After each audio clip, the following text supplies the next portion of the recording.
விருச்சிக ராசி. விருச்சிகம் ஒரு ராசிகள்லேயே வந்து ஒரு எல்லாத்துலேயுமே ஒரு பேரை ஹைலைட் பண்ணோம் அப்படின்னா விருச்சிகம் வந்துடும். கஷ்டப்படுற ராசி எதுங்க? விருச்சிகம். போராடி ஜெயிக்கிற ராசி எது? விருச்சிகம். வாழ்க்கையில் வந்து பயங்கரமான டேலண்ட்டு சகிப்புத்தன்மை விருச்சிகம். ரொம்ப சாதுரியமான ஒரு ஒரு விஷயத்தை ஹேண்டில் பண்ணலாம் விருச்சிகம். ரொம்ப நல்லவங்களா இருப்பாங்களா? தியாகிகள்லாம் இருப்பாங்க விருச்சிகம். அப்போ விருச்சிகத்துக்கு எல்லாத்தையும் பொருத்திடலாம். அப்போ ராசிகளிலே ஒரு விசேஷமான தன்மை. சந்திரன் தன்னுடைய சக்தியை முழுசாக இழக்குது. சந்திரன்னா என்ன? மனசு. மனசுனா ஆசை. ஒன்று ஆசையை அடக்கி வாழு. விருச்சிகத்தோட தத்துவம். ஒன்று ஆசையை அடக்கி வாழு, இல்லை ஆசையே இல்லாமல் வாழு. இல்லை நீ படுற ஆசையெல்லாம் அதை அடையிறதுக்காக என்ன ஆனாலும் பரவாயில்ல, நான் அந்த அடைந்தே தீர்வேன்ற வெறியோட லட்சியத்தோட வாழு. ஸோ நமக்கு வந்து லட்சங்களை விட லட்சியங்கள் தான் முக்கியன்ற மாதிரி ஒரு ராசி தான் விருச்சிகம்.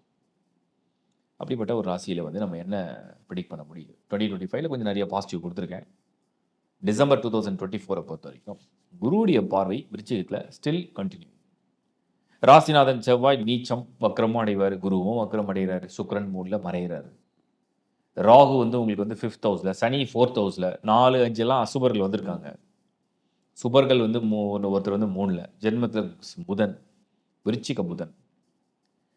ஓவர் ஆராய்ச்சி புத்தி. புதன் வந்து எப்போல்லாம் விருச்சிகத்துக்கு வராரோ ஓவர் ஆராய்ச்சி புத்தி. இது பண்ணலாமா, அது பண்ணலாமா, இப்படி பண்ணலாமா, அப்படி பண்ணலாமா, இதுவாக இருக்குமோ, அதுவாக இருக்குமோ, இது நடந்திருக்குமோ, அது நடந்திருக்குமோ, இது இவரால் இருக்குமோ, அவரால் இருக்குமோ, இவளால் இருக்குமோ, அவளால் அப்படி மாற்றி மாற்றி மாற்றி மாற்றி சிந்திக்கிறத அந்த புதன் பண்ணிடும். ஏன்னா அந்த விருச்சிகமே வந்து ஒரு மாதிரி ஒரு அக்குல்ட், ஒரு மாதிரி ஒரு ஆழமான ஒரு வீடு.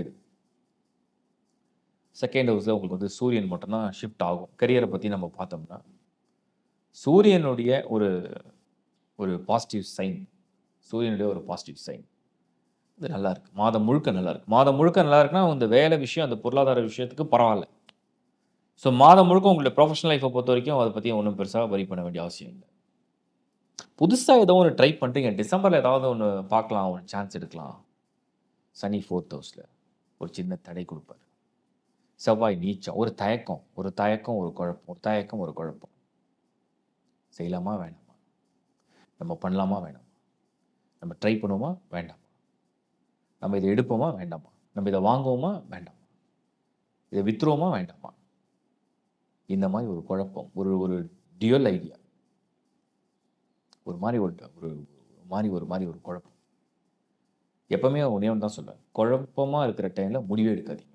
தெளிவாக இருக்கிற டைமில் முடிவு எடுங்க. குழப்பமாக இருக்கும் முடிவு எடுக்காது.